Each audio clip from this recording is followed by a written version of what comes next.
Speaking of benefits, I'm Kevin Long with Employee Benefits Law Group, and I'm here today with my partner Marcel Weiland.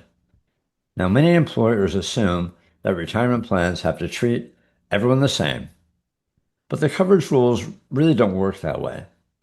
Today, we'll lay the foundation for how coverage rules and non-discrimination rules fit together, why the highly compensated employee and non-highly compensated employee distinction drives testing outcomes, what it means for an employee to, quote, benefit, and how exclusions can quietly create compliance trouble, even in a well-intentioned plan design.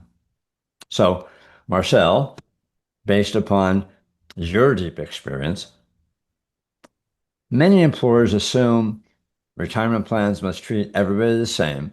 Why is that assumption wrong under the coverage rules? Well, Kevin, the coverage rules actually do allow plan sponsors to discriminate between different groups of employees within certain limits. And that's the key is what are those limits and how much wiggle room the employer actually has. But what you're saying is that they allow you to discriminate against highly compensated employees and not non-highly compensated employees. Well, you can discriminate against non-highly compensated employees, but within certain limits. So you can give a certain level of benefits, more benefits to highlies compared to non-highlies, as long as you stay within certain parameters. Okay, as long as you're good enough. So, how do the coverage rules and non-discrimination rules actually work together in practice? Well, the coverage rules really define what populations of employees must receive a benefit under the plan and come into play in that particular testing. And the non-discrimination rules define how much of a difference there can be in the level of benefits provided to non-highly compensated employees versus highlies. Okay, so why is the HCE versus NHCE distinction the foundation for every testing outcome? Well, Congress drafted the relevant statutes here to strike a deal with employers. Congress said, we're going to give you these tax deductions for contributions made to qualified retirement plans. In exchange for those deductions, you're going to have to provide a baseline level of benefits to non-highly compensated employees. You can't just jack all the benefits into the accounts of highly compensated. So you want the deductions, you're going to have to give it to some non-highlies. Right. Good. Excellent. I think that's a great explanation. Now, you talk about benefiting employees. Why is that concept so central to coverage analysis? Well, the coverage test measures the percentage of non-highly compensated employees receiving a benefit versus the percentage of highly compensated employees receiving a benefit. So that's the crux of it. Who you're comparing who's benefiting as an HCE, who's benefiting as an NHCE. Mm, okay.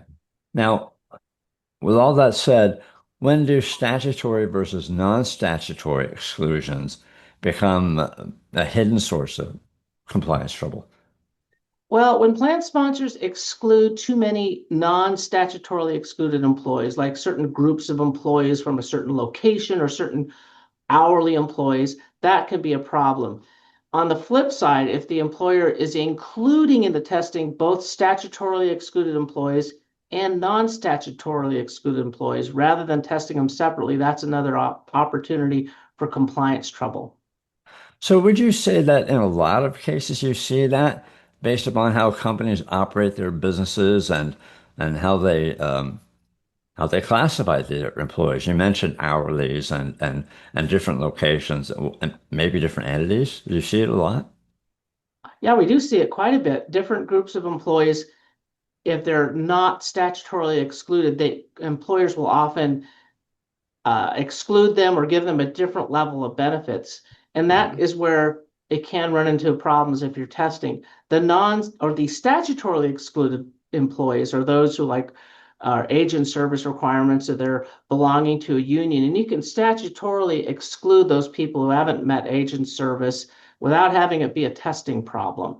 But it's when those groups of hourly employees or employees at a certain location that aren't excluded under statute, then that's when you can run into these issues. Right. Sounds like, like we said, a pretty common situation, given that business owners will, in operation, look at their employee base, in different manners. So coverage isn't just compliance, it's a blueprint for lawful and flexible plan design. So the takeaway is that the ratio test isn't just a pass-fail, it's a design dashboard. Now, we've thrown a lot at you today, and thanks, Marcel, for keeping it as succinct as possible. But Marcel has done a really good job of laying this out in a more detailed article. Click the link or look for it on our website and get a broader, plain English explanation of what's going on in testing. If you need specific guidance on this topic, let's start a conversation. Now for the fine print. This podcast is for general purposes only. It does not create an attorney-client relationship between Employee Benefits Law Group and the listener or reader, and it does not constitute legal advice for a specific situation.